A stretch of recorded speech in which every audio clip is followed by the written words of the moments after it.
Hey, good, you? What's happening, guys? My name is Ryan St. Lawrence.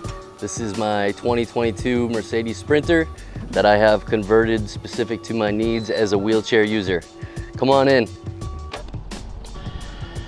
This is the second van that I've had. The previous van was set up and built by a company called Tourig out of Colorado. There were some changes that I would like to have made after a couple years of using the van, and so having a new platform here and the ability to start over in a new build was a pretty cool thing. Very happy with how this one came out. I was able to build in a Dometic fridge. We have a diesel heater, some puck lights here, and all of that operates off the house battery, which is a Goal Zero Yeti 1500X. That battery gets powered by the alternator when the van is running through this DC to DC charger. I have the ability to charge my Bowhead bikes as I'm driving. So I have these Adventure Wagon storage bags, which I did not have in the previous van. Allows for me to keep a bunch of crap and my belongings off the bed, which helps keep the van a bit cleaner when traveling. The lift on the van is made by Paravan, German product, and it's certified through Mercedes-Benz, so that's why I went with that product. And it has been awesome.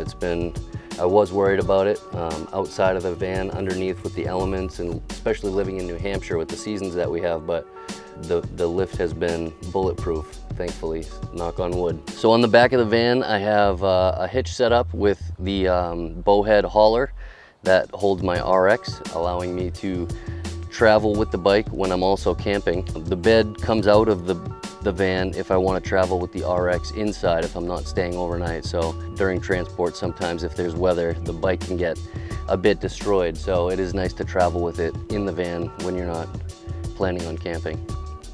So to have that modularity is definitely a nice advantage. It slides out and it plugs in right here to a 12 volt. Wow. And I have everything like wired. You should see the inside of this thing is all wires and everything going everywhere. The wheels and tires are definitely a cool feature. You see that on a lot of the vans. BF Goodridge All Terrain K02s. And the wheels are made by Black Rhino and they're called Arsenals. I've seen that they've looked pretty good on some of the other Sprinter vans that I've seen, so I wanted to replicate that on this one. Definitely gives it a nice look over the stock contractor vehicle that it looks like.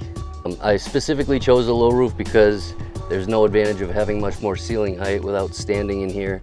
And the advantage is to be able to access drive-thrus when traveling is huge, just for a cup of coffee, not have to go through the process of getting out of the van, getting back in with hot coffee, which can be dangerous. So yeah, the low roof kind of makes the van feel a bit more like a daily driver. Okay, so the hand control setup is Sure Grip Featherlite is the name of the product. It is a push for brake and rock for gas. The gas is done electronically through its own potentiometer, and the van, as you turn it on, will work for somebody normally. So the pedals will operate normally. You have to push this button here to activate the hand controls. Which is an advantage for like when my wife wants to drive the van. She doesn't need to worry about driving with the hand controls.